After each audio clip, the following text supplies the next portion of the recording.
You're listening to an Airwave Media Podcast. Christopher Media. Let's make some noise. Hold your ears, folks. It's showtime. People pay good money to see this movie. When they go out to a theater, they want cold sodas, hot popcorn, and no monsters in the projection booth. Everyone pretend podcasting isn't boring. Turn it off. Turn it off.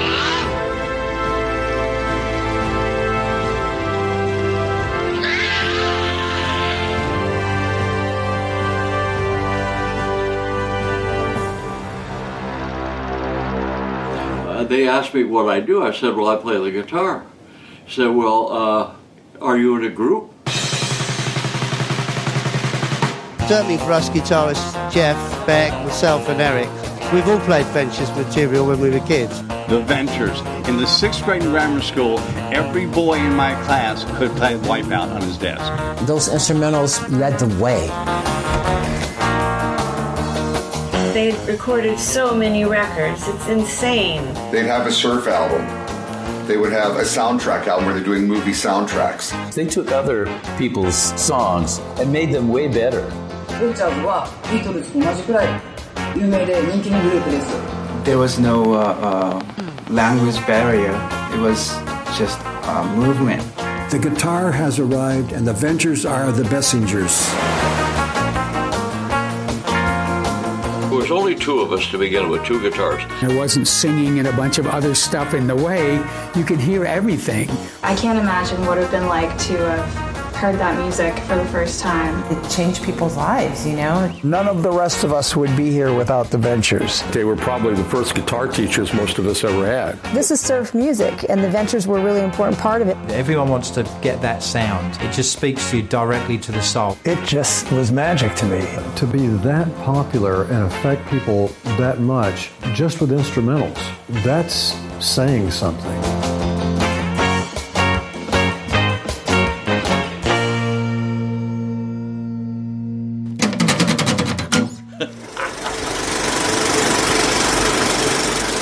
Welcome to the Projection Booth. I'm your host, Mike White. Joining me once again is Mr. Skizz Cyzyk. Let's go. Also joining me is Mr. Maurice Bursztynski.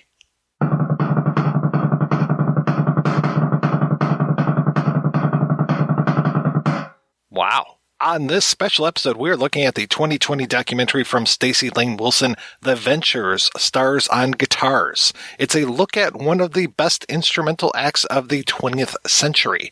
Best known for their singles Walk, Don't Run and Hawaii Five-0, the band came together in the late 50s and are still going today. So Maurice, what's your connection with The Ventures and what did you think of the documentary? While I knew Walk, Don't Run, I'd never specifically followed the music of The Ventures as an entity, but I'd listened to, quite a lot of surf music, and I had a couple of compilations, with bands like the Lively Ones and the Centurions and the Sentinels. Like everyone else in 1994, I went onto the Dick Dale train.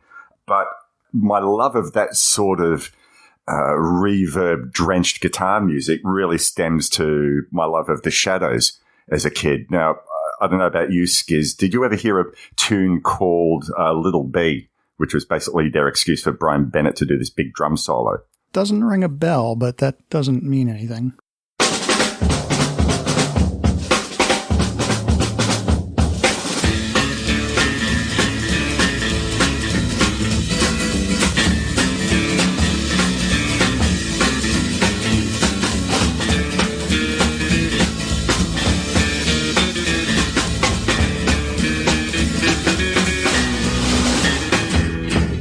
Look, I remember when I first heard that, I've spent months and months trying to work out the drum solo on that and absolutely failed miserably because there's only one Brian Bennett, but it was still something to aim for. But I loved that style of guitar music, and it's just sort of like a funny thing that, the Shadows have never been called surf music. Was it because they came from England? Was it because of the name of the songs? And I sort of want to talk a little bit about that a little bit later on. But if like a tune like Man of Mystery had been called Surfboard of Mystery, would it have been considered a surf tune. And I know that the Ventures themselves actually did cover Apache, so there is something of that connection. But anyway, that was my original connection to that sort of music as a kid, was listening to the Shadows. As for the film, I've got to say I really, really enjoyed this. I mean, it does have some of the tropes of other music documentaries, like, you know, the large number of talking heads and many people who may have had no direct connection to the Ventures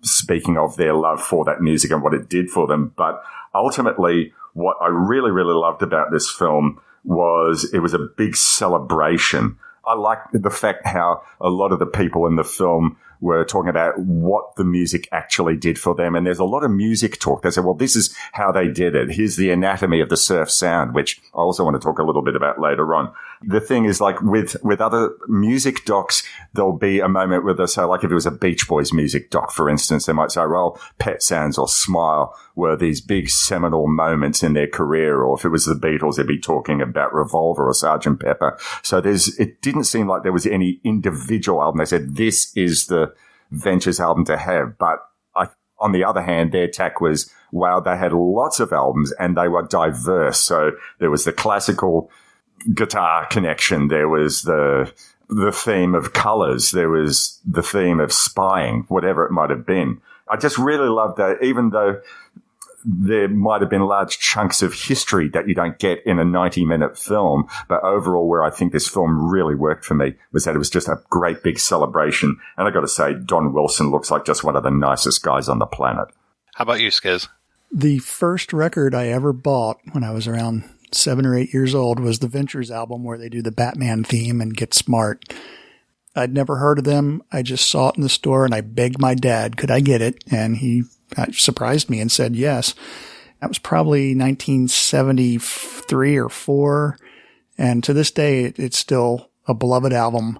My record collection has grown by the thousands since then. And I think the Ventures, I probably have more records by them than any other artist. I think my stack of Ventures album is about a foot tall. Since 1994, I've been in a band that is sort of a surf garage mod beat bug music combo. And when we first formed, the majority of our set list was Ventures covers. And there's still quite a few of them that we play today. Are Ventures covers of covers? Yeah, that's a good question. I guess it depends on who you heard play them first. So. Are you saying the Ventures are a tribute band? Sometimes. A lot of people credit Wipeout to them, but, you know, Safaris was, as far as I know, Safaris is the band that had the hit with Wipeout. But, you know, I haven't actually researched that. That's just sort of the knowledge that I've picked up over the years.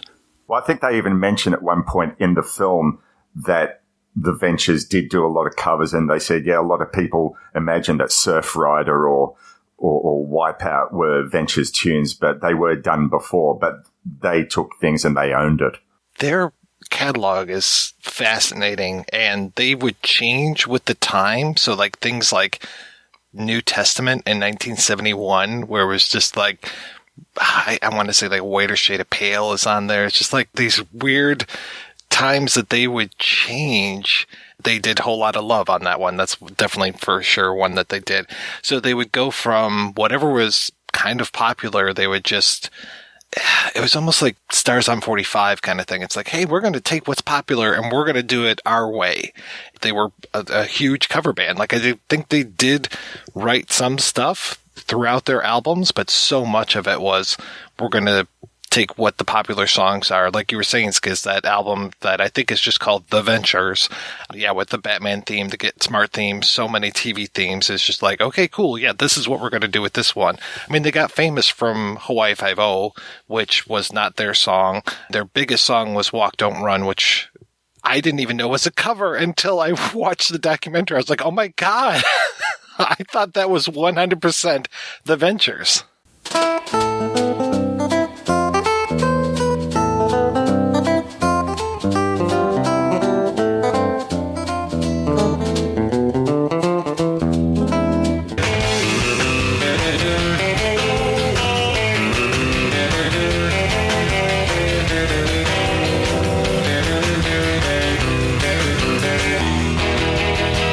I can't remember who it is that says it in the film, but they said that they're less of a cover band and more interpreters. And I really do like that definition. There are a lot of artists out there who take things and make it their own. I mean, Jeff Buckley took Hallelujah, and most people a lot of people don't even remember that it was a Leonard Cohen song to begin with. But when you listen to Jeff Buckley's version, you say, right, well, he now owns that song and it's his interpretation as opposed to doing a straight cover. And that's the wonderful thing about the Ventures is they could take tunes like White a Shade of Pale, or indeed, I heard this week, Whole Lotta Love. And whilst I don't necessarily say this replaces what came before it, but they said, right, we're going to do things our way. Because if you're going to do someone else's tune, you might as well put your own spin rather than make it a carbon copy. That Jeff Buckley version is pretty much a cover of John Cale's cover of Leonard Cohen. Right. But I'm waiting to hear the Ventures cover of Hallelujah now. I would not be surprised if they did it. I just recently got a Ventures album. A buddy of mine sent it to me. I'd never seen it, and it's from the 70s called Only Hits. And he found it and didn't like it. And I was like, man, I pick up every Ventures album I can find. So he gave it to me. And it's another one of these things where it's only hits, but it's not their hits. It's a bunch of other people's hits. And they do like Live and Let Die, and I Can See Clearly Now, and Frankenstein. It's unlike any other Ventures record in my collection. I can't say it's like in my top 10 favorites, but it was certainly interesting to hear. I didn't do the research on this, Skizz, but you being the Ventures guru here, did they ever record an album of, say, like Halloween favorites, like Monster Mash and the like? I should have looked through my records, because if they did, I probably have it. I'd love to hear them do that. So, Skizz, what did you think of the doc? This is sort of a touchy subject for me, because it's one of those things where it's a documentary about the Ventures, and I love the Ventures. So yes, I'm going to want to see this film, and I'm going to get a lot out of it. The filmmaker in me, I had some complaints here and there about the filmmaking itself, but I hate criticizing other filmmakers' work and tearing it apart, because I've had people do that to me, and I know that it sucks. And I try to keep an open mind that not every documentary filmmaker can afford all the archival material that should be in there. And with this film, there were so many places where people were telling me something that I thought, man, don't tell me, show me, or don't tell me about that song. Let me hear that song. So I don't know whether they just weren't able to get the rights to all that stuff or just didn't bother, but there was a lot of repeated information that I thought, actually, I didn't even know what the running time was as I was watching, but I thought if your film is over 90 minutes long and you have multiple people saying the same thing, then that shouldn't be your final cut. And then I checked, and it was under 90 minutes. I thought, oh man, they could have removed some of these people saying the same things, or saying things that, I mean, there were some things I think weren't exactly accurate. Open up that space for, there's all that live footage of them, but we don't hear them playing. We just see them playing. It's like, man, I want to see and hear the Ventures. I only saw them live once, and it wasn't in their heyday. So that's what I want to see. Again, my apologies to the filmmakers. I know how hard it is to make these films, and I did enjoy it because it's a Ventures documentary, and my God, I love the Ventures. So thank you for making it. Yeah, that kind of off-brand version of Walk, Don't Run that they play, I think, through the credits and a few other times, that was really rough. That was rough for me. It felt like when I used to work at a cable station, we subscribed to these CDs of songs that sounded like other songs. So it'd be like the one that I stole from the TV station was the grunge one, because it was so funny to me, where it was like, hey, this isn't Pearl Jam, but it kind of sounds like Pearl Jam. It's like going to go like 3/4 of the way through, and then we'll twist it up. And so they had that like weird version of Walk, Don't Run during the credits, and it was just like, oh no, that's wrong. Stop doing that. I kind of wish that they would have looked at surf music a little bit more, because I know there's a filmmaker who's trying to get a surf music documentary made right now, and I would love to know more about surf music and how the Ventures fit into that scene and what makes surf music. And like you were saying, Maurice, there's great times where it's like, hey, here's a fuzz box. And I'm like, okay, cool. Tell me more about that. All right. I want to know more about the twang. I want to know more about the echo. I want to know what surf music is and how these guys kind of fit into that scene. One of the things that I really, really appreciated, as I mentioned earlier on, is that they did go, I think it might have been Jeff Skunk Baxter from Steely Dan, who's talking about the surf sound and what made the surf sound. And really, when you think about it, there's not too many music docs out there, at least not many that I've seen, that take even the cursory time to go and explain what made a particular sound great.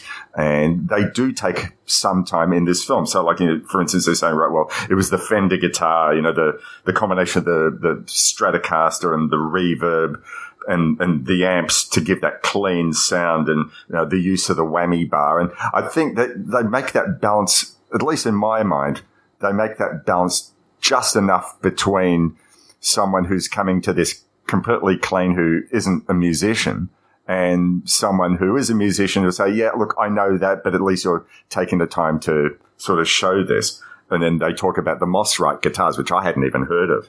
And so that, they came to this deal, and there was a signature Don Wilson Moss-Wright guitar for like 3-4 years that they went and used a good bit of sponsorship, but it also got them the sound that they wanted. So I love that they sort of took that time to do that. The things that the film does well, it does really well. And that's definitely one of the things it does really well, is having, I forget who the guy is. I think he's wearing sort of a Hawaiian shirt and he's holding a guitar. And it seems like every time they're talking about a technique on the guitar, he gives us a really good example. I think he was their manager for some period. Yeah, I think so too. I thought that was really great because a lot of documentaries wouldn't do that. I would have liked to have heard the Ventures. I think he said Wooly Bully that Noki was playing underneath the bridge on the strings where you're not supposed to play. And then there was like a brief clip where we heard that and we saw Noki's face playing live. And I was like, yeah, I want more of that. But yeah, it did a really good job. I guess I'm pretty interested to hear what you said, Mike, before about someone now preparing documentary on surf music. So did you say that was going to be like a TV series or a feature film? Because this is the sort of thing that warrants like a 10-part series to me. I believe it's just a documentary. I think I funded it on Kickstarter, and then it didn't make the funding, and so they switched over to Indiegogo, and I moved over there. I'll definitely include a link for that in the show notes. Yeah, I gave to that Kickstarter and the Indiegogo. It's called Sound of the Surf, and the filmmaker is Thomas Duncan, and I can't wait to see it. Those surf albums that they had, that the Ventures had, they didn't last that long. They had a few surf-specific albums, but then they would kind of use that surf sound, which kind of became their signature sound for other things. I am a huge fan of their Christmas album. That's probably one of the 2 Christmas albums that I will listen to readily every year.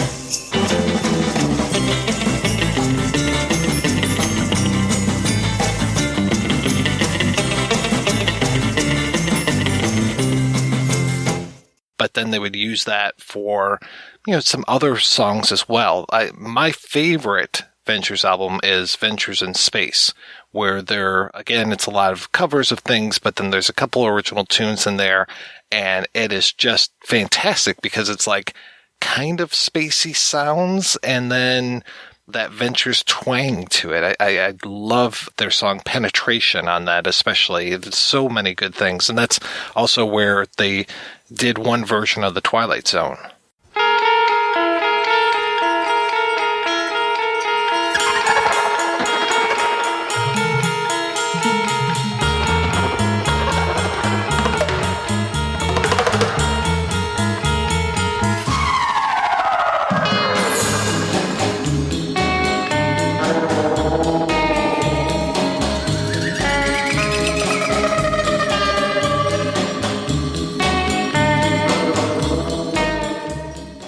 Is that the album that has their version of Telstar? No, that's a different one, I think. That is the Ventures Play Telstar and the Lonely Bull. Because that was the one that had the rocket on the front cover, I think, or something like that. Yeah, the A was actually lifting off, I think. Right. So that whole Joe Meek sound also comes into the surf sound, even though it's not. There you go. So once again, is surf about what the tune is called, or is it purely about the sound? I mean, I think, you mentioned before about the Get Smart theme that they did, but I always sort of thought that the sound of the guitar in the TV version of the Get Smart theme always had that surf guitar sound, that very staccato up and down, da da da da da da da da da da da. And it's really, I think that's a large part of the surf sound is staccato. It's not just the reverb, the wet reverb sound, I think they called it. Yeah, it's very precise, very staccato, and it also has much to do with, say, maybe like having a very tight snare drum sound, which I think that's instinctive to what it is. I just wanted to sort of take the conversation aside for a second to an argument that I often hear in like music forums, and they talk about the sound of surf guitar versus the vocal surf sound. So, bands like the Beach Boys and Jan and Dean, they say, well, they're surf groups, but obviously they're a long way away from what the Ventures and the Centurions and the likes doing. A lot of, at least from what I've read, a lot of people had problems with calling the Beach Boys a surf group because they were singing about the surfing life, and the sound that you get in an instrumental group, they're trying to emulate the sound of the surf. So they preferred that a whole lot. But that, I guess, raises a question. Could a band that didn't come from California, if a band was playing in, I don't know, in Michigan, was doing that sort of music, would they be a surf band? Do you have to surf? Do you have to be near the ocean to be able to do that sort of thing? At some point, and I don't remember who said it, but they said it's time to distinguish between surf rock and beach rock. And they were putting the Beach Boys and Jan and Dean in the beach rock category. And then the other was there were surf bands all over the country, whether they lived near the ocean or not. A lot of them may have had like surfy names and for their songs and even for their bands. But then a lot of them, instead of writing songs about surfing, they wrote songs about hot rods. And it was almost the same basic music. Usually the biggest difference was the amount of reverb on the twangy lead guitar, but still just as great as the surf records. I have like a stack of those records too. That Hey Little Cobra song, I mean, that is totally sounds like a surf song, even though, to your point, it's about a car. I mean, well, even the Beach Boys were doing a ton of songs about cars as well. So it was either girls, cars, surf, girls, cars, surf, wash, rinse, repeat. Surf, if you take it and just twist it a little bit, sometimes it comes up as like the rockabilly sound. It almost sounds like they took rockabilly and just re-instrumentalized it and made it a little bit more electric and more effects heavy. Nothing comes in isolation. I mean, you wouldn't necessarily call Link Ray surf music, but Rumble sounds like definitely a prototype for what the Ventures did or what other surf bands did.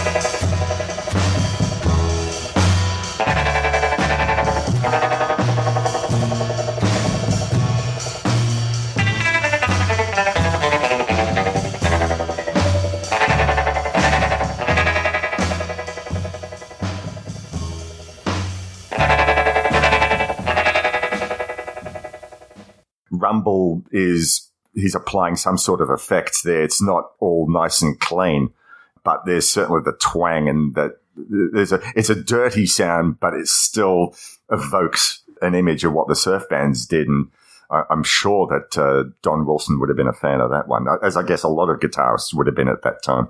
So Skizz and Maurice, you guys both were like, yeah, there's a guy, and I think it's their manager, and the biggest complaint I had about the documentary was we don't see the names of people enough. Skizz, I think when you were making your Fred Lane documentary, I was like, hey, make sure you put people's names in the corner of the screen. I honestly didn't realize that was Don Wilson in all those interviews.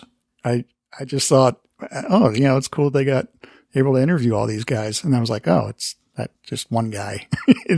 I confess, first time I watched it, when they went first, like from the close-up of Don's head, and then they went to showing him in what looked like a hotel room, I thought, oh, is that Bob? I didn't realize it was the same guy, but there you go.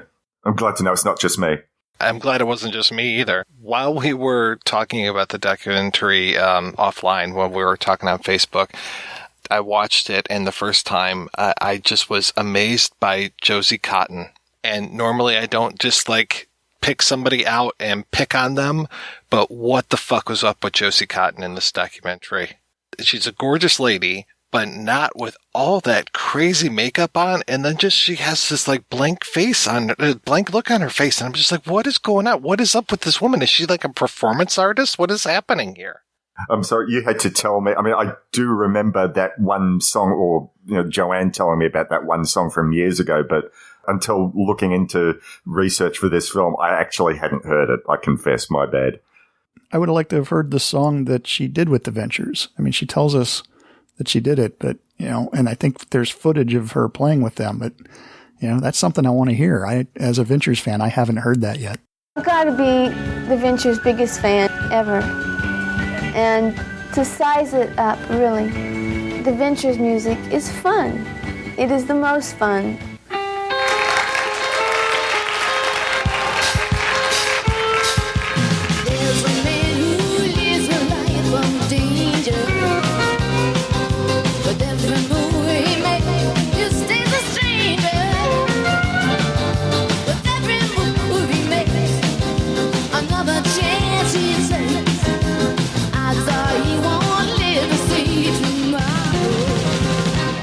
I wanted much more concert footage. I wanted much more of those promotional videos. Like we see part of the promotional video for Hawaii Five-0, and I was just like, oh my God, this is fantastic. Give me more of this stuff. So I was a little frustrated when it came to that. Also a little bit when it came to the pacing of things, because we go from the two main guys meeting each other to them forming a band really quickly. And then really quickly we jump to the 64 version of Walk, Don't Run. And I'm like, wait, no, let's hear more about the original Walk, Don't Run. Like, we've got some good footage of that as well, which I really appreciated. But I wanted to know more of, like, how that song took off, how it played through the country. To our earlier conversation, was surf just popular on the coast, in California, or what was going on with this stuff? I wanted to know more of the journey of the Ventures being able to produce. I mean, these guys, when they were, at the top of their game, were doing like 3-4 albums a year. So how were they able to do that? How were they able to get to those heights? I remember it was maybe about 2-3 years ago where on See Here we discussed a documentary about Harry Nilsson. Who is Harry Nilsson and why is everyone talking about him? I just watched that. That's right. Yeah, that's the one. And I think I made a similar complaint at the time thinking, yeah, there's some great stuff in here, but gee, there's a lot left out. Gee, I want more. And that was a big complaint of me at the time. I think for this one, yeah, whilst I can see what you're saying, but I tend now, maybe I've changed my perspective on how I watch some of these films. With 90 minutes, I think it sort of serves as a primer. It's more like, hey, watch this, see what's really cool, take the things that you want, and then maybe find a really great book or look up the film clips on YouTube. And you could argue, well, that's not the role of a film, but I don't know. I sometimes like to think that a film should say, well, if you don't know who the Ventures are, or you've only heard their name in passing, well, let this interest you. Now run, don't walk. See what I did there? To your nearest record shop or buy a DVD full of film clips or whatever. And that's what I think I see the role of this film. I mean, ultimately, I just saw Don Wilson as this really amicable, lovely guy who feels blessed that he's had this great career. And I mean, I know we're going to get to talking about their time in Japan as well. I think he feels grateful for everything that has gone right in his life. He's been able to play music all his life. He's been able to record hundreds of albums at least, which means that with your foot-high stack, Skizz, you probably have about 10% of what they put out.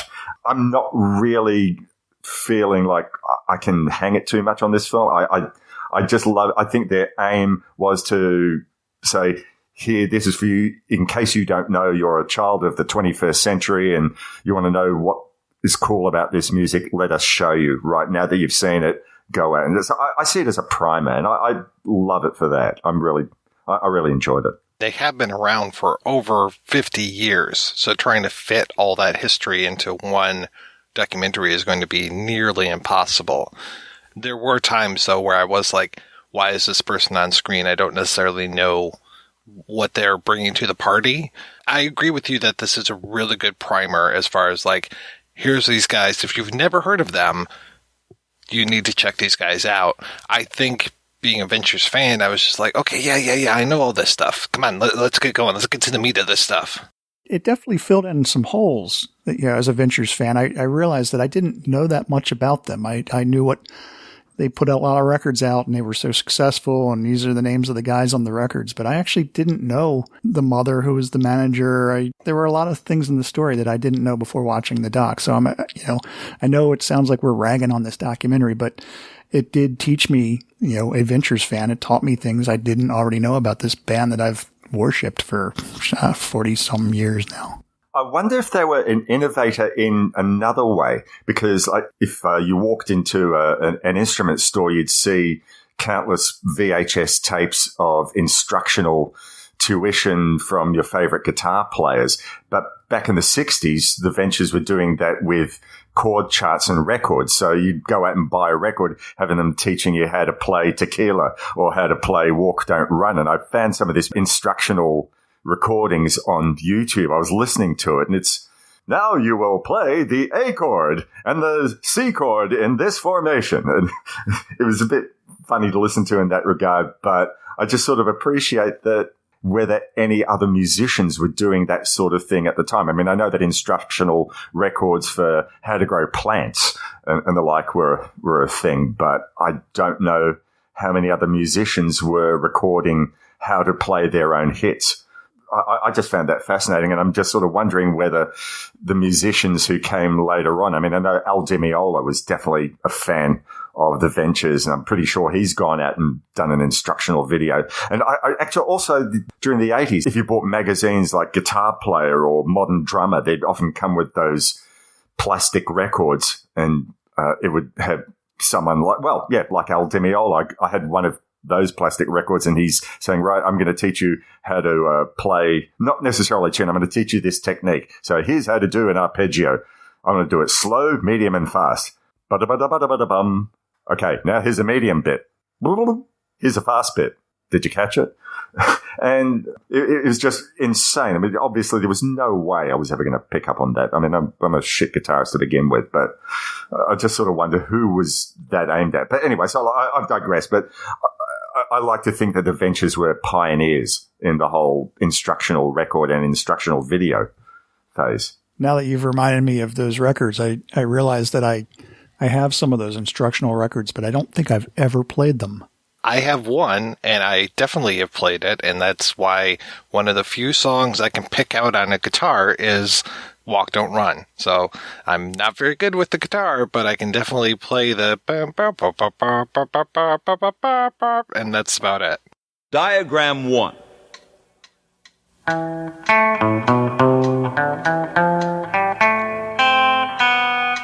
Two.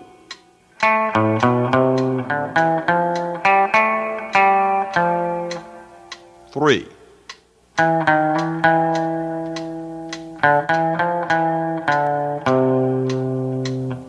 I'm definitely not trying to sound like I'm picking on this.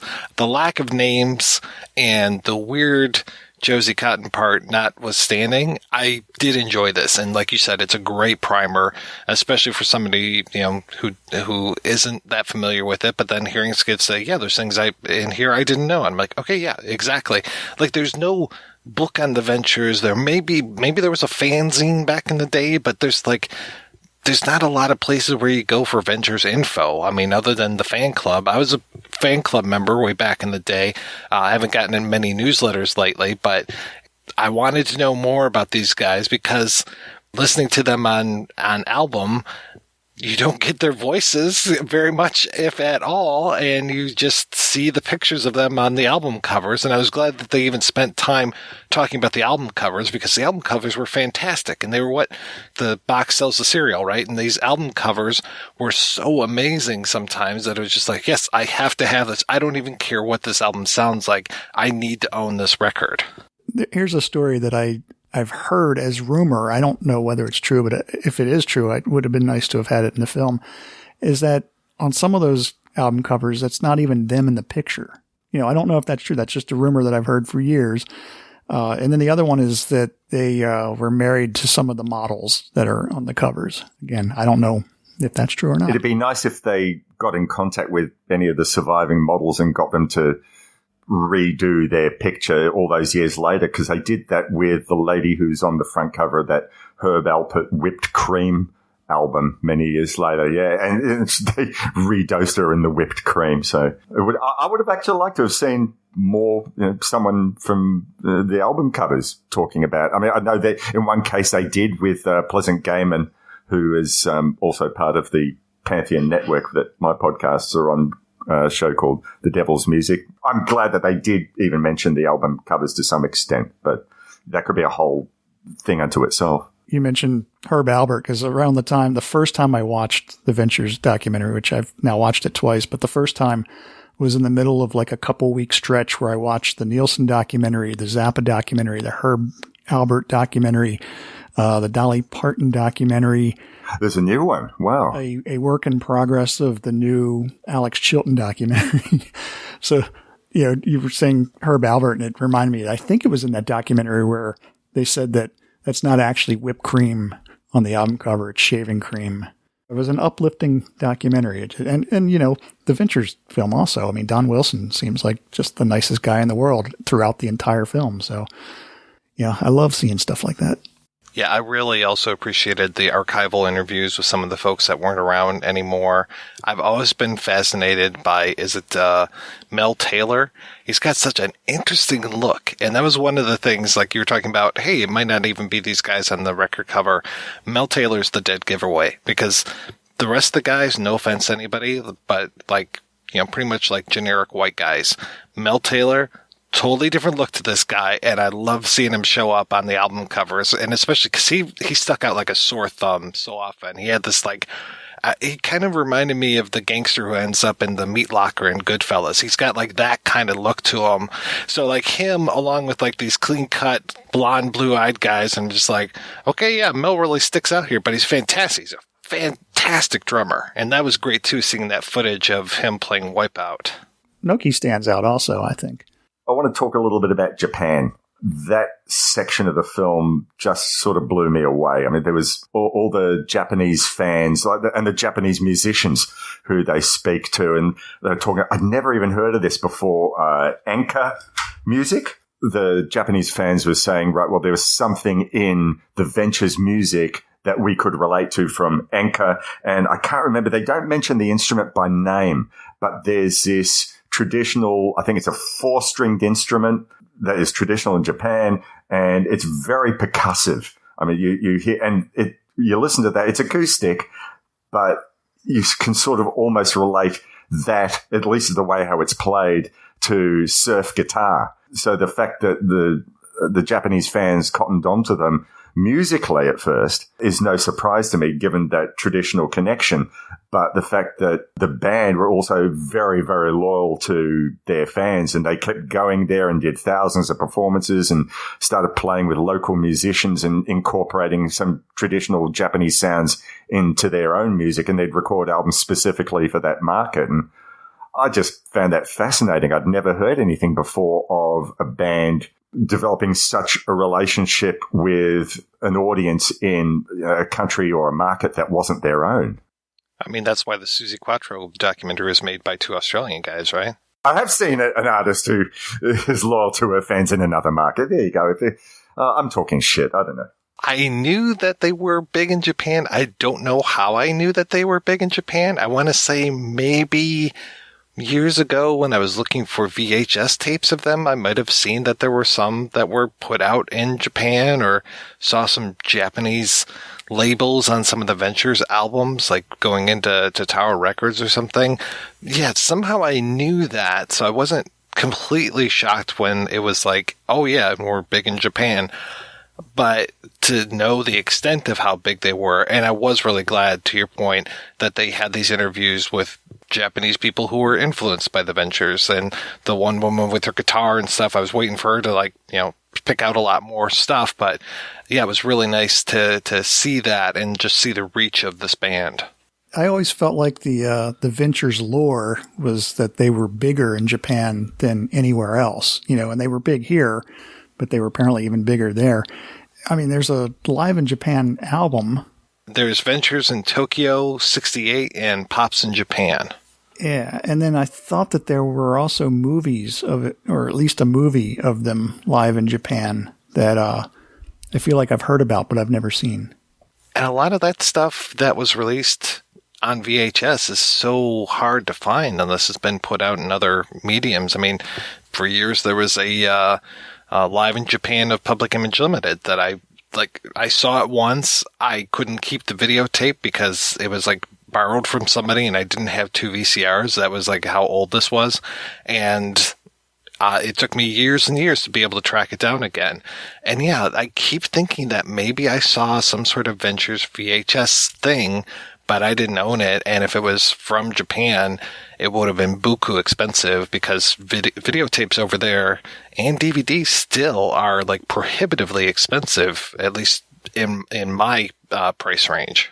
They didn't mention this in the film, but do either of you know whether the Ventures ever did anything like go into an Annette Funicello beach movie or something similar? Because that was a thing, right? Where bands would play or mime their instruments to their big hit in the background in some surf films in the early 60s. Did they ever do that? I want to say they did, but I can't actually think of an example of that.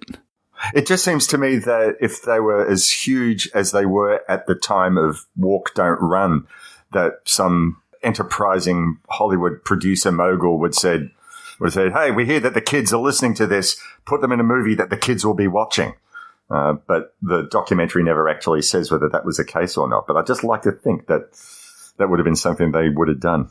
Or maybe because they were 25, they were too old.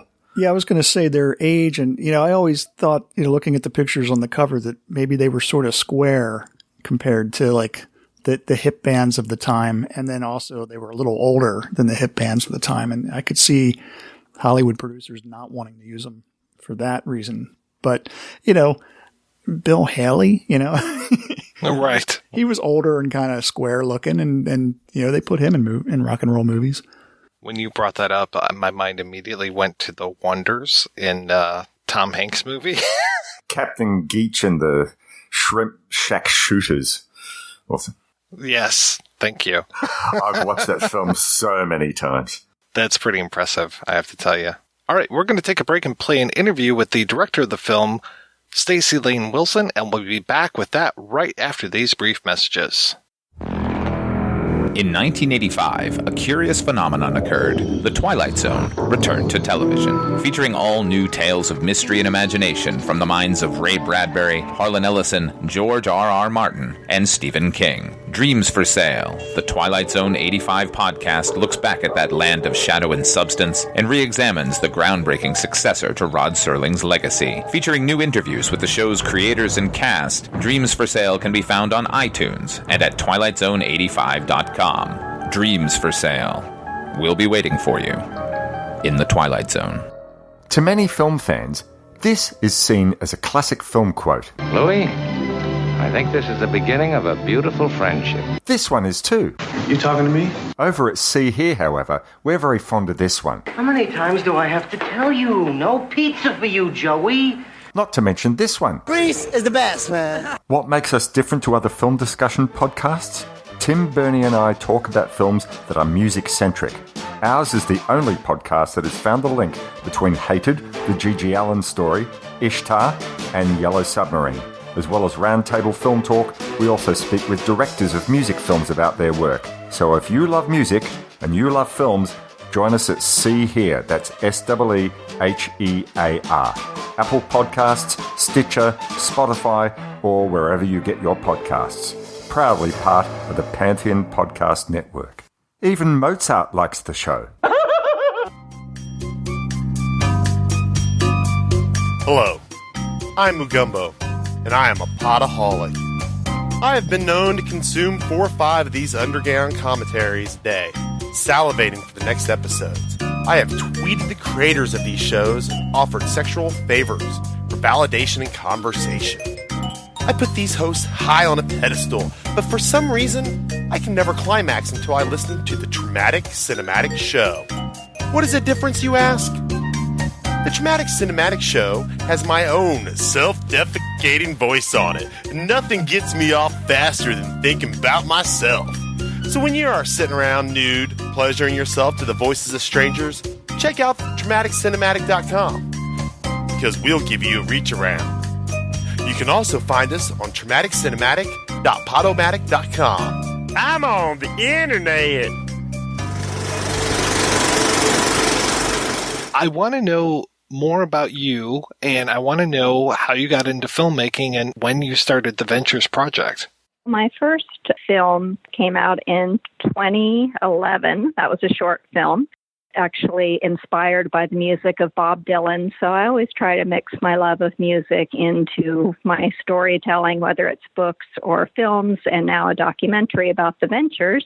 So I've been making narrative and sort of arty films for years, but the Ventures Stars on Guitars is my first foray into the documentary world. And my brother, Tim Wilson, who actually has a Wilson Brothers guitar company and is really into music, he came up with the idea initially because a lot of people had kind of approached my dad over the years saying they wanted to make a documentary, but they never did. You know, there's film kind of deals always fall through, but when it's your family making the movie, they can't wriggle out of their promises. So I guess that's, you know, how I just really stuck with it. It certainly wasn't easy making a documentary, especially independently. Producing it and financing it is the most difficult thing I've ever done, but it feels really good to get it out there finally, and the reception has been exactly as I had hoped.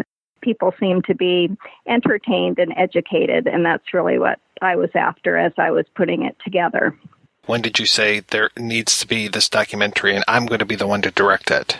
That was about 4 years ago. We tried to kind of partner up with another production company that had put out some documentaries, but you know, they were kind of relying on Kickstarter and Indiegogo, and, you know, we had mixed results with that, not great results. So they kind of dropped out of the picture. And after that happened, I still felt responsible for it because, you know, my brother and my sister, Jill, she's also a producer, you know, we had all said, we're going to do this. And I, for one, certainly never go back on my word. So I just kept forging ahead. And it was, you know, like I said, at times it could be pretty difficult and a thankless job. But now that I've finally got the point where it's out, you know, plus the pandemic really put a huge wrench in our plans because we had a whole worldwide film festival tour planned.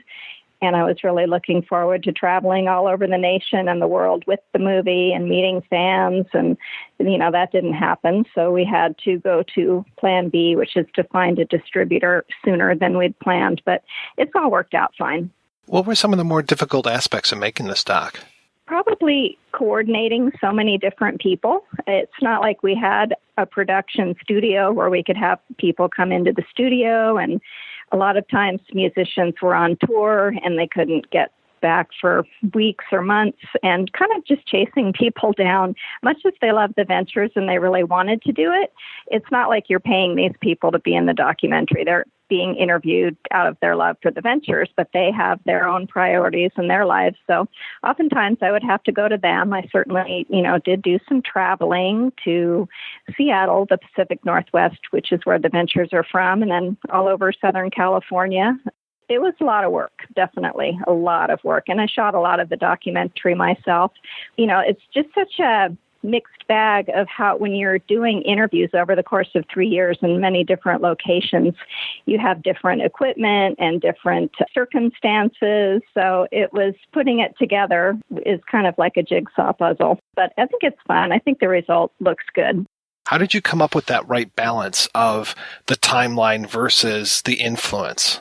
Well, as I was conducting all these interviews and basically doing a lot of research on the Ventures, because even though my dad is a co-founder of the band, I was not an expert on the Ventures before I started this endeavor.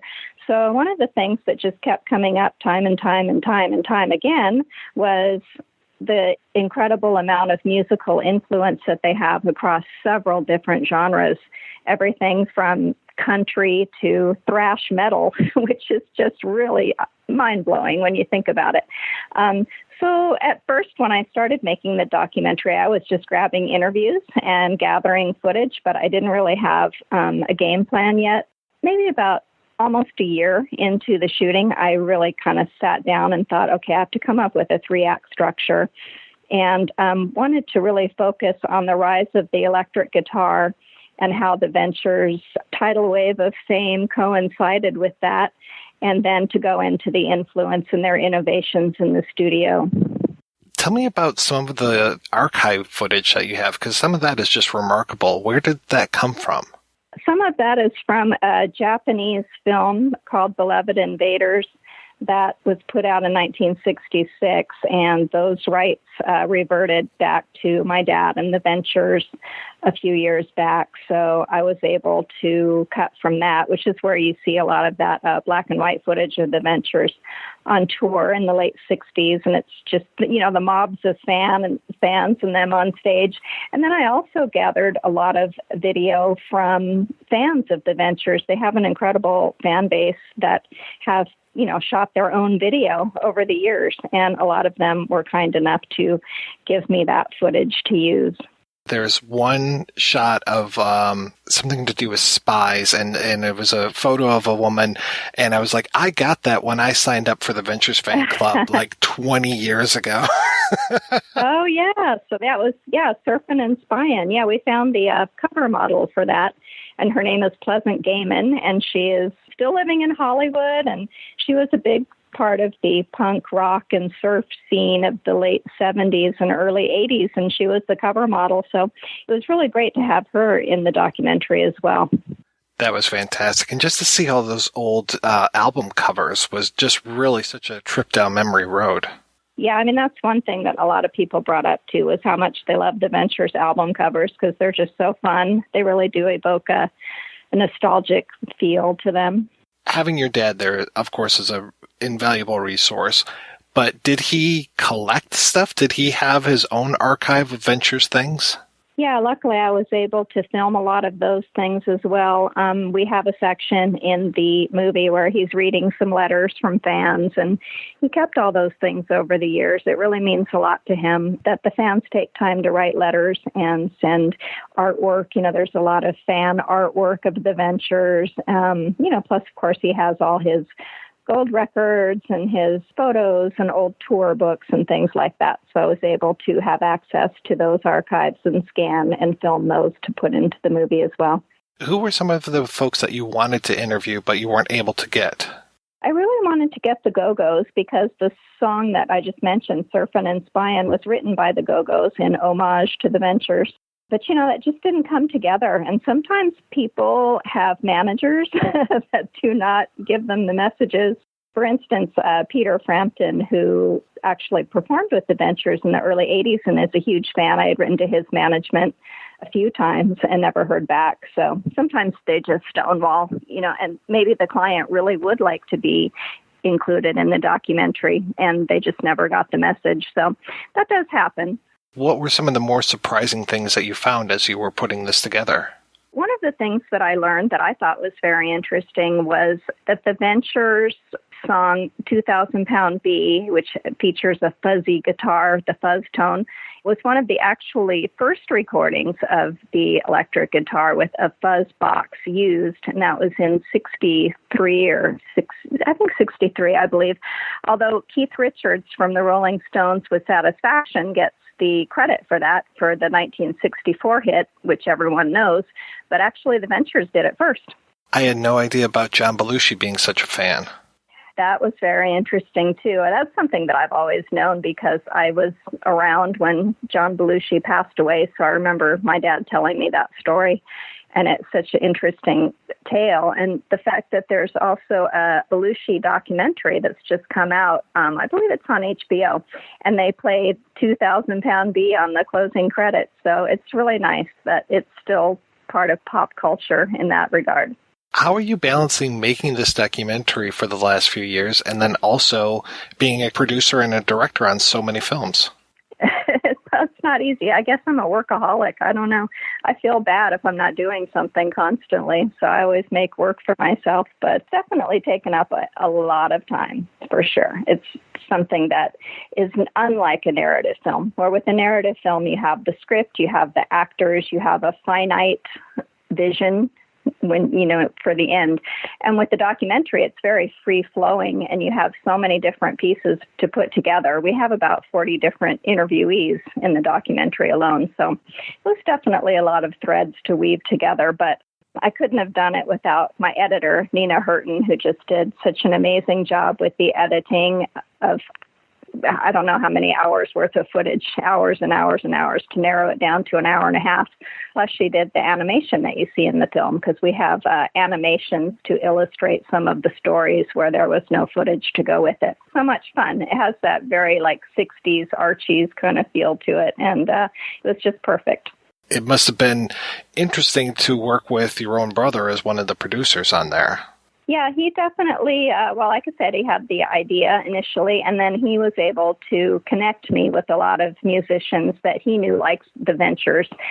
Because of his company, Wilson Brothers Guitars, he was already in contact with quite a few musicians who are influenced by the Ventures, so he was able to bridge the gap there where I didn't have to go through managers. And the same with my sister, too. I mean, they're both born and raised in Tacoma and live in Seattle area, so they know a lot of people out there, and that's where the Ventures come from. They're the first Pacific Northwest musicians to really kind of start that wave, along with Jimi Hendrix and Hart and eventually Nirvana.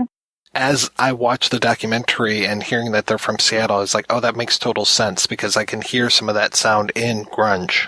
They are definitely known for being a surf rock band, but that's really not all they do. And they have so much more to show, which I think is kind of exciting about having the documentary come out to the world at large and can really see all that the Ventures do. I was really glad, too, that you covered just how long they've been around and that they didn't stop after the 60s, that they've kept going and still go today.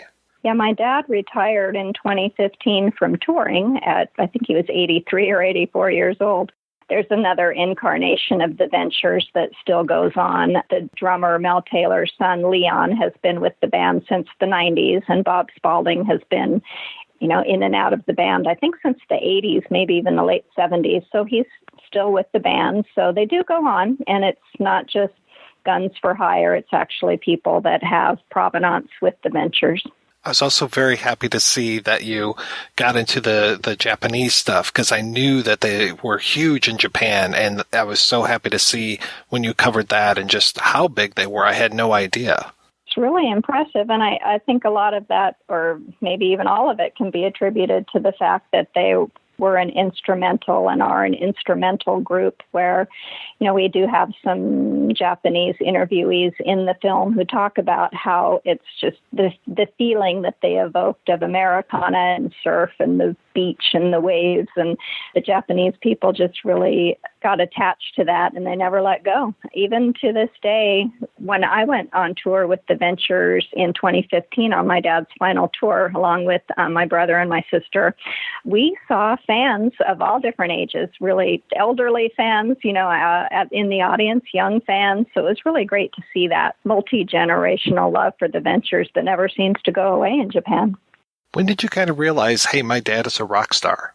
I guess I always knew. It's kind of something where you just grow up with it. I guess, when I was a teenager, definitely I got more into music then, but I was always super into British rock. I love Led Zeppelin and the Rolling Stones and the Who and groups like that. But definitely in the course of making the film, it helped me appreciate the Ventures even more, to know that the bands that I love may never have been exactly what they were if it weren't for them listening to the Ventures when they were coming up. I know you said your brother's a musician. Did you pick up an instrument as well? No, I didn't actually. I did take one guitar lesson. I was like, oh my gosh, this is really difficult and complicated. I can't do this. So I'm just an appreciator. I am very sorry that you weren't able to go out and show this at film festivals and get that kind of recognition around the country. Is it now available on DVD? What's the next step with this movie? Yeah, well, I mean, that would have been great. It did show at one film festival in January, the real Hollywood Independent Film Festival, right before the pandemic hit, and it won Best Documentary, so that's very exciting. And then, yeah, it played at a couple of virtual festivals, but that's not the same. Not when it is nice to see it with the crowd and to see it with people. So it is coming out on December the 8th, and it is going to be on DVD, mainly online through Amazon and Target and Walmart and Best Buy. As far as streaming goes, it is available for pre-order on iTunes, and then at the 8th or after the 8th, it's going to be pretty much everywhere that you can rent or buy streaming media. Well, thank you so much for your time, and thank you so much for inviting me to watch the movie and talk about it. This is really, really great. Oh, good. Well, I'm glad that it's all finally come together.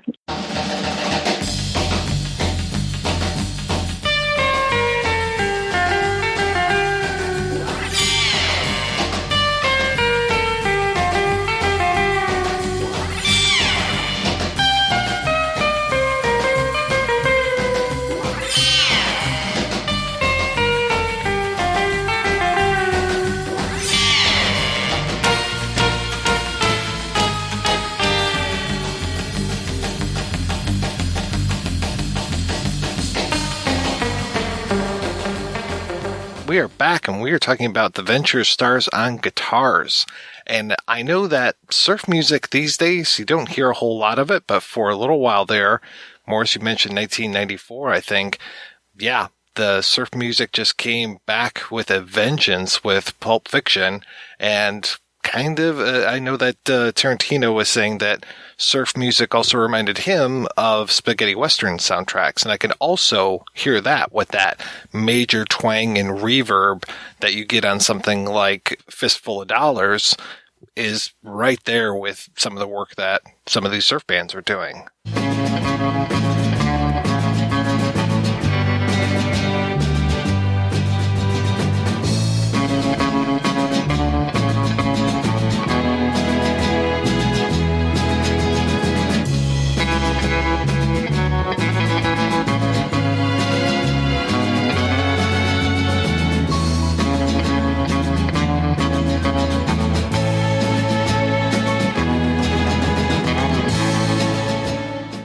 After I watched it for the second time and I saw, they were speaking to the fantastic Lalo Schifrin, which I thought, my God, what reach this band have. But I thought, well, surely there'd be some connection. Ennio Morricone would have been a fan of the Ventures. And then, of course, I see that the Ventures did do a cover of the Good, the Bad, and the Ugly theme. But that twangy guitar, it had to have influenced a whole range of people who we don't necessarily normally think it would have. But, the Ventures also did the Mission Impossible theme. So everything's feeding back on each other. And I guess like a few years ago, we were talking about the documentary about library music.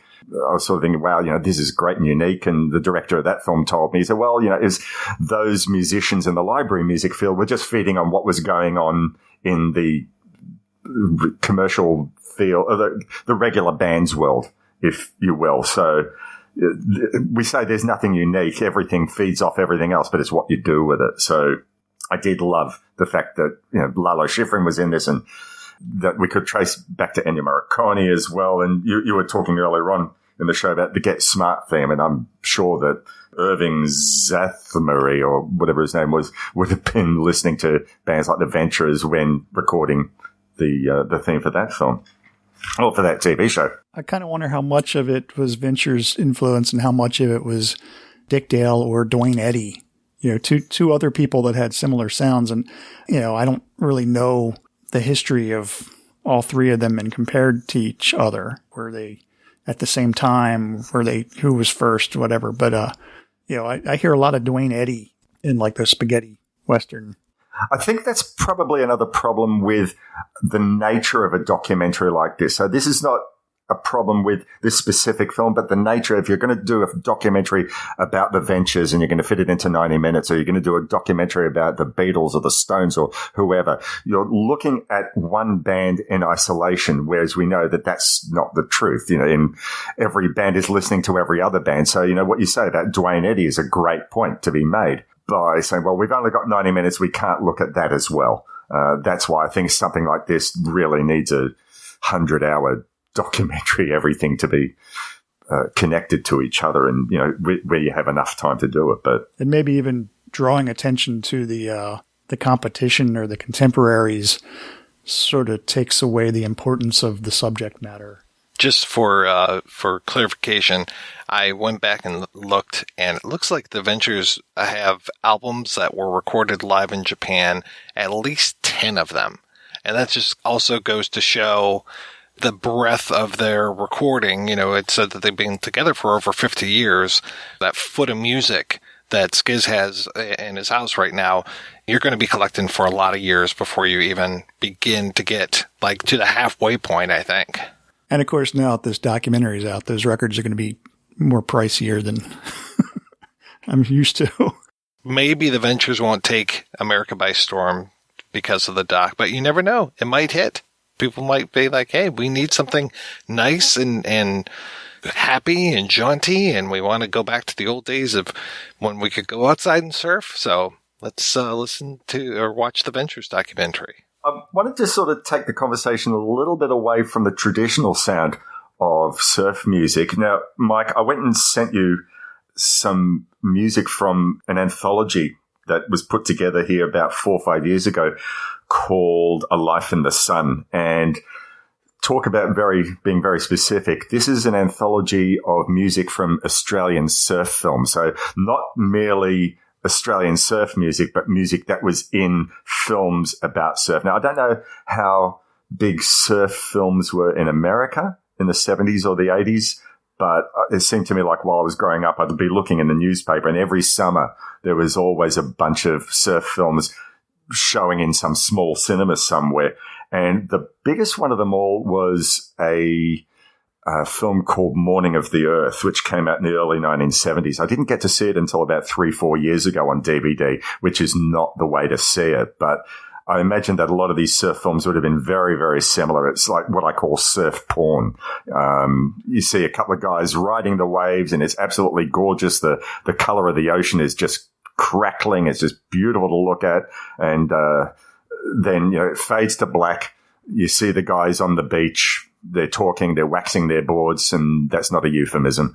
And then a minute or two later, they're back out riding the waves, wash, rinse, repeat. It's beautiful, beautiful to look at. But why I'm sort of bringing up specifically about these films is, once again, it's coming down to the music. As I said, the Morning of the Earth soundtrack was one of the biggest albums in Australia of the era. I love this compilation that I sent your way, A Life in the Sun, because like anything else, it shows an evolution in the surf sound. In Australia in the early 60s, we had a band called the Atlantics, they lasted in one version or another for many years, and their biggest hit was a tune called Bombora. And that sounds like the traditional Californian guitar instrumental surf sound that we know. The beauty of A Life in the Sun is it showed that there was music that was not traditionally like that, but it worked perfectly if you were to be watching one of these surfing films. And as I said, the one that I've watched, Morning of the Earth, you get guys like G. Wayne Thomas, this other guy, Brian Cadd, who was very, very big singer-songwriter in the 70s, and a band I really, really love called Tamim Shud. And their music, it's nothing at all like the traditional surf sound that we've been talking about throughout the rest of the show. It's very different. I mean, like Morning of the Earth has a choir in it. Almost sounds like it should belong in a cathedral. It's very ethereal, almost orchestral. And yet when you're watching these guys surf in the movie, it absolutely works perfectly. I don't know, like outside of these films, how much surf music had evolved, or what was defined as surf music. So stuff that was not soundtrack for surfing films. But I just loved being able to listen to this and make this contrast. And even if I hadn't seen the films that they were soundtracking on this A Life in the Sun compilation, I was listening to it and I could imagine something. And I thought, yes, that completely works. Another film I sort of just want to quickly sort of point out at the end of that, there's a film called Highway 1, an Australian film from 1977, which I really, really want to see. But the soundtrack of that was done by a guy called Richard Clapton, who's like one of the big singer-songwriters through it for the last 40, 50 years in Australia. And like he had these songs, this song Capricorn Dancer, which I didn't realize was part of this film. And there's another song called Blue Bay Blues. And you listen to that and you just imagine the ocean. So there are other musical ways to imagine the ocean besides the traditional surf, or for that matter, the beach rock that you were referring to earlier on, Skizz. I just love that the view of the ocean can bring different things to musicians or songwriters' imaginations. It's funny now that you mention that. I was thinking of all the surf movies I've seen, and hardly any of them had soundtracks that were made up of like the traditional twangy reverb surf music that we think of, the Surfaris, Dick Dale stuff. And probably I don't want to say the best known, but the earliest one I know of, or maybe it's just a real important one, would be Bruce Brown's Endless Summer, which that soundtrack album, that's like one of the few ones where I actually know that there's a soundtrack album because I have it, and it seems like every surf music fan I know tends to have that record. And it doesn't really sound like the surf rock that we think of when we think of surf rock. It's just instrumental, and yes, there is some twangy guitar and there's some reverb, but it's not Dick Dale. It's not the Crossfires or any of those. Great record, though. Well, maybe they deliberately avoid that because they don't want to seem right. Well, this would be a cliche. Yeah, you all know this, you all expect it, and then it becomes a pastiche of itself. So I think it's great that these film directors and composers decided to go into a different direction to say, well, this is how we show respect. That music's great. Time to move on, which is just like it is in the regular music world anyway. That band that does Endless Summer is the Sandals, and I actually have a couple other albums by them. And one of them is a soundtrack to a ski movie. The ski movies and the surf movies were very similar, but I don't remember liking the music from the ski movie nearly as much as I like the music from the surf movie. It's funny how those would then kind of morph over the years into skateboarding videos. And when I was coming up, that was like the thing, the Search for Animal Chin, or, whatever Staci was putting out, where it's just like bunch of guys. I mean, I even had a friend who made a skate video, and it was like, we're going to show people skating for a while, and then we're going to do a goofy skit, and then we'll go back into skating. And yeah, that was one of those where I don't know if anybody who wasn't in our circle of friends would appreciate it, but I've watched the Posse video probably 100 times.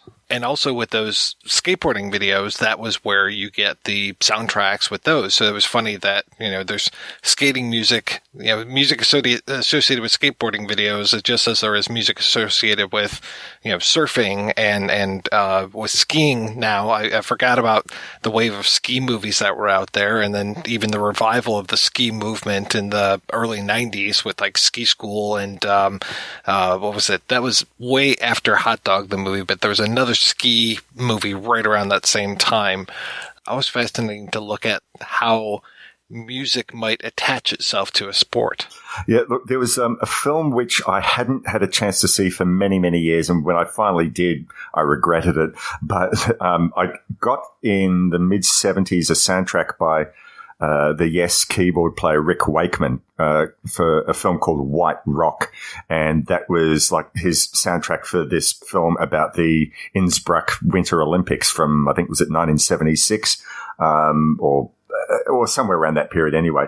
And I have always loved how Rick Wakeman goes and takes his approach. He just imagines in his head. I mean, when he did The Six Wives of Henry VIII, he said, well, this music might not mean anything to you if you're a history buff or about Henry VIII, but it's what it presents to me. And listening to White Rock, that became my musical association with winter sports, with skiing, with the luge. And I've never done any of that in my life, but I imagine if I were to watch a ski film, that's the music that would be in my head. And it's just, you can train yourself into anything, but that music just seemed to work for me so well. The film is terrible, but the music is fantastic. I think we're like, whatever it is, 40 plus years away down the track that I don't think I'll piss off any film director this time, Mike. Now to find the director of that ski movie. I'd die laughing if you did. While we're talking about ski movies, I forget the name of the filmmaker, but there's a new documentary about the guy that sort of started the ski movie craze. It showed it. I was the projectionist when it screened it at Slam Dance back in January. I think that was this year. Maybe it was last year. But it was fascinating. And I remember I was watching it thinking, well, this is just the ski version of Endless Summer that this guy was making. And then I looked it up and was like, oh, but this guy came first. Like the ski movies came first before the surf movies. I never would have thought that. I don't know why, but I always would have thought that the surfing came first and then the skiing. Coming back to the overall influence of the Ventures and seeing how many people cited them as an influence. I mean, we see Billy Bob Thornton at the beginning of the film saying how much of a fan he was, and then he actually showed as well, I recorded an album with these guys, and I loved hearing that. But when they sort of made the connection between how many other musicians said, yep, your music was an influence on us. And, Don said, well, I can't even say how I see it, but I appreciate it. And hearing how the band had played at CBGB's and there was pogoing going on to the Ventures, it made me smile. I couldn't imagine it, but there you go. They're appreciated by the generations. And seeing Marky Ramone saying how much of an influence they were on the Ramones, and I can sort of see that. The B-52s, yeah, definitely. That staccato guitar made sense. Anthrax? Whoa, that just amazed me. But, kudos to them. Look, I love seeing that. I mean, I would have liked to have heard maybe, but of course, the rights would have been shockingly expensive, but I would have liked to have heard maybe a couple of examples. Well, here's a tune where we're taking the Ventures' influence and, showing it, oh, yeah, I can see that. But yeah, I really loved how there was a lot of respect and saying, yeah, this did this for our band rather than just the average, music listener saying, yeah, I really love them. I love to see musicians give credit as to what excited them. It's funny you mentioned like when they were touring, they played CBGB and they played the Mud Club and the 930 Club in Washington, D.C. They also played the Marble Bar in Baltimore. I was underage and didn't try to sneak in, and I've regretted it for decades now. And people here in Baltimore still talk about that show. If they've come through on tour more than twice since then, I must not have known about it. I feel like they came through once, and and this is since like the early 80s. So if they're still touring, I don't know. They don't seem to come near me anywhere. At the time I saw them, it was in D.C., and they were playing with it was like the Army band. They'd actually written some song called Be Strong America, and they played it with the Army band backing them. But I've never been able to catch them do an actual like regular Ventures concert. So if they're still touring, and I realize it's like a different lineup now, but I wish they would come my way. I gotta imagine they're doing a lot of gigs in California. Although that film did indicate that, at least in their American heyday, they were going all over the country. So, yeah, it'd be easy for them to just stay in California and do what they do. But hopefully I don't even know if they've ever come out here. And, we're a surfing nation. Come on, guys. Come out here. We'll host you. The whole Ring of Fire. Any country on the Ring of Fire, I think, is a fair game, right? They can play my backyard. All right. Well, I want to thank my co-hosts, Skizz and Maurice. Skizz, what has been happening in your world, sir? Oh, let's see. When I have the time to work on my projects, I've been working on Sound Mechanic, which is my latest feature documentary about Neil Feather, who's an artist that invents new instruments out of found mechanical objects. And he recently just moved to New Zealand. So I'm done shooting. And hopefully I'll have the first rough cut real soon. You're going to go to New Zealand? I was actually supposed to go to New Zealand with him earlier this year. And that's, one of the many things that got canceled because of COVID. But he finally was able to get permission to leave our country and enter their country. And then he's there now, and I'm here. I don't know if I can get the permission to go for a visit, but he got the permission to sort of relocate. I can always do it via Skype. I'm sure the video quality is just fine. Skizz, if people wanted to hear Garage Sale, your garage rock / surf band, where would they go to pick up a CD or MP3? Oh, that's a good question. You can find links to all things Garage Sale at beefplatter.com. There is a CD, and there's a lot of compilation tracks, and there's a new record in the works. And Maurice, what's happening with you? So got the next couple of weeks recording an episode of See Here and an episode of Love That Album. The episode of See Here that we're doing next week, and we're speaking to another Wilson. Lots of Wilsons. We didn't even make the connection between Brian and Don, two surfing Wilsons. Or not. But next week, we're speaking to a fellow called Brent Wilson. He's just released a documentary this year called Streetlight Harmonies, and it's about the history of doo-wop music. And I've long been a fan of doo-wop music, and I sang in an a cappella group for many, many years. So that's the subject is very close to my heart. So we'll be talking with him next week about that film. And Love That Album in a couple of weeks. We'll be recording an episode speaking with a fellow called Scott Thurling. Scott runs a label here called Pop Boomerang. The label's been around for, I don't know, a good 20 plus years or so. And just out of a late night discussion that took place just before lockdown, Scott and a couple of friends started up a Facebook group to discuss 90s Australian independent music. And the Facebook group just grew like to 10,000 members inside like a couple of months, including a lot of musicians. So as a result of that, they've put together a couple of CDs, and it's going to be an ongoing project in a series called Sound as Ever.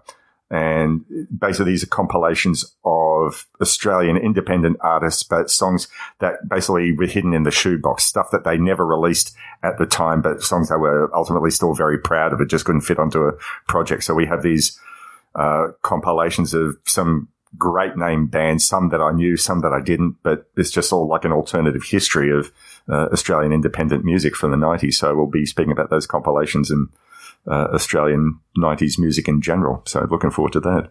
Well, thank you so much, guys, for being on the show. Thanks, everybody, for listening. Please head on over to our website, projectionboothpodcast.com, where you can find out more about today's episode. You'll also find a link over to Patreon, where you can make a donation to the show. Every donation we get helps the Projection Booth take over the world.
If you enjoy this show and want more people to know about it, head on over to iTunes, leave a comment, and rate it 5 stars. Make sure you like and share us on Facebook, and don't forget to follow us on Twitter. Just search for Christopher Media. Thank you in advance for supporting Christopher Media by clicking on the PayPal button and by clicking through to all the sponsors who support ChristopherMedia.net. Most importantly, we would like to take the time to extend an extra special thanks to you. Christopher Media could not exist without your support. Thank you for visiting ChristopherMedia.net, and thank you for listening.